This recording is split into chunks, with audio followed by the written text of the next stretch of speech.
Hi everybody, it's your old pal Chuck, and I'm back with another review. And today we're taking a look at from the Power Battlers line, and I do believe this is the final wave of Power Battlers, Lockdown.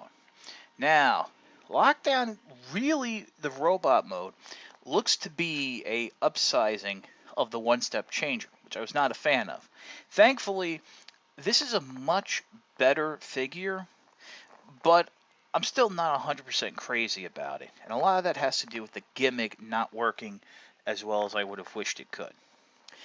Speaking of the gimmick, I'm sure as you've already noticed, there's this one leg here has that orange swivel piece.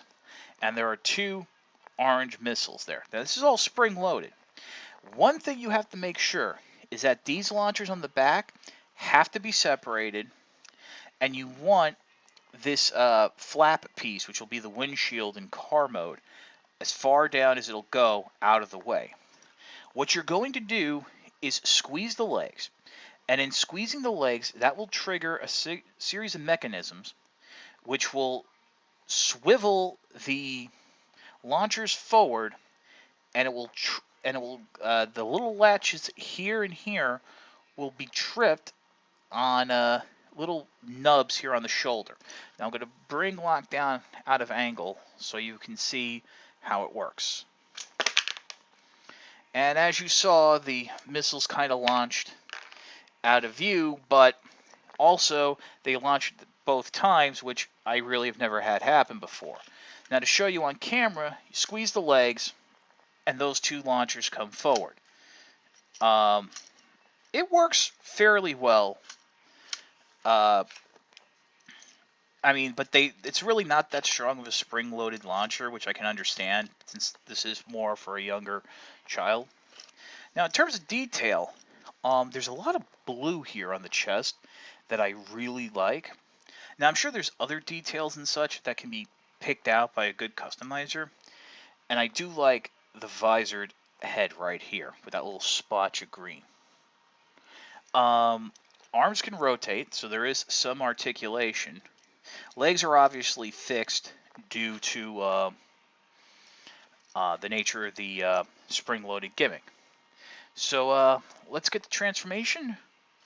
To start us off, what you want to do is go ahead and bring the two launchers together. Next, what you want to do is just go ahead and rotate the arms straight up. You would think they would peg in somehow, but they really don't.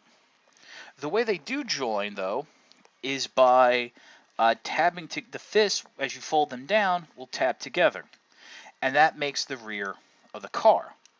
And much like the deluxe version, there is some gapping and panels. Don't know why.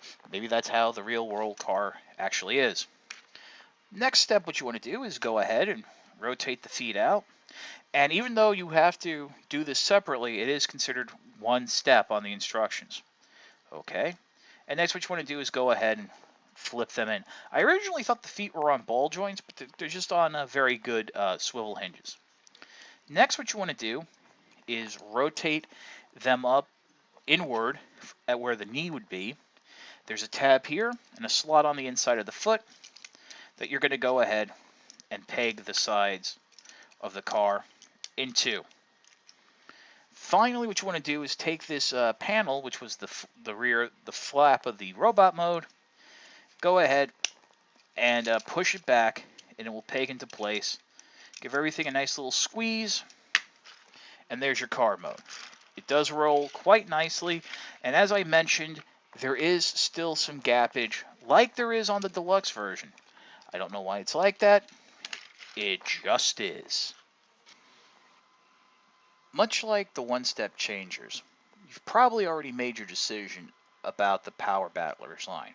For my money, I think it's fantastic, and I think it's the best Transformers line Hasbro put out this year, because it harkens back to the simpler transformations of the classic G1 toys while putting in fun play gimmicks that are great for kids.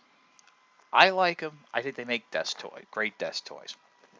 Lockdown should be hitting retail soon. I got the wave off a Big Bad Toy Store. I don't think that it's available on like Amazon or sites like that yet. could try eBay. But anyway, this is your old pal Chuck for Lockdown. We'll see you next time. Oh, darn it. Eh, eh. Bye, everybody.